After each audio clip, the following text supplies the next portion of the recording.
can't offer a crystal ball that says what's going to happen in the future, and I don't think any of us can. But well, hang on. All of the Leave campaigners did, didn't they? Well, you wanted me to actually offer a silver lining. Yes, remember, measurable and factual. Measurable. Yes. And I actually value true democracy.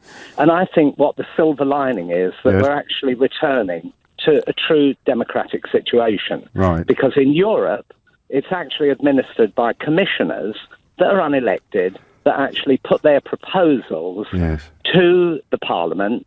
And if they like them, they accept them.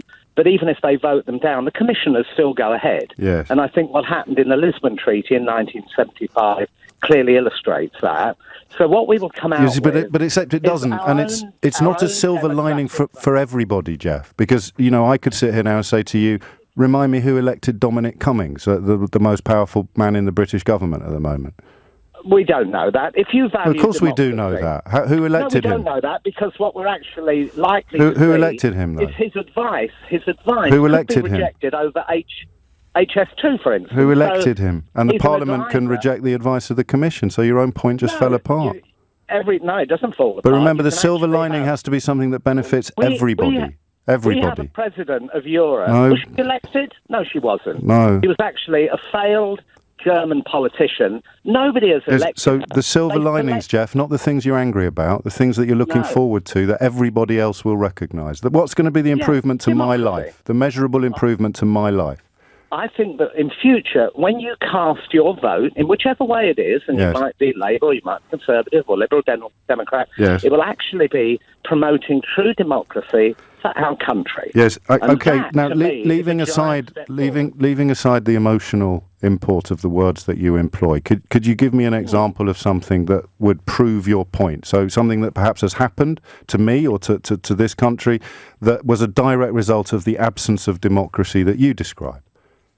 The illustration is that we actually entered the European market. That's how it started when Ted Heath took us in. Yes. It actually changed. You're pretending not to understand my question. The thing that happened as a result of the absence of democracy that you describe. So you just point to it and I'll go, crikey, he's got a point.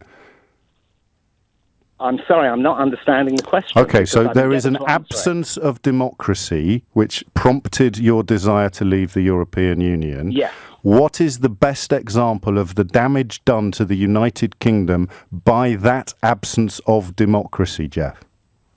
I think the damage is the amount of money that it's actually cost us that could have been well spent on other things that when we democratically vote for right, it, and Jeff, there's not a single economic analysis in the world that thinks that we have made net losses from our European Union membership. Membership of the single market has been the biggest provider, as Margaret Thatcher predicted it would be, of prosperity and commercial success to this country actually, not to be hyperbolical, in history. So I'm just going to ask you again. I think no, Jeff, I need to give you another chance. Jeff, I think we would have done that anyway. We've already gone down to 7th, I think.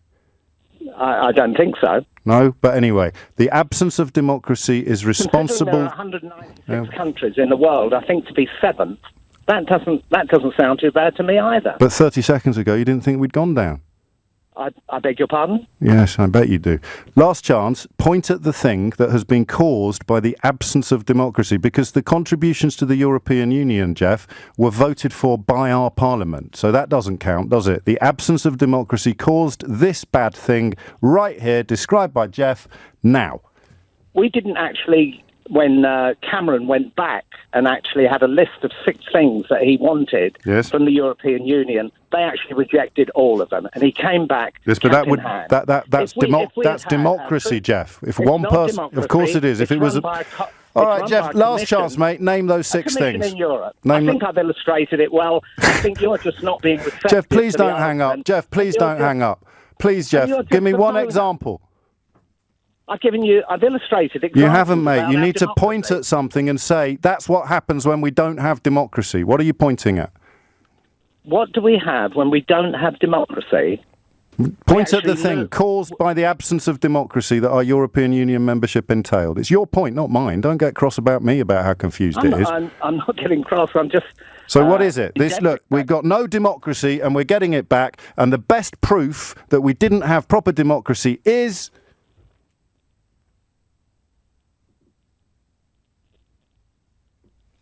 Sorry. So am I.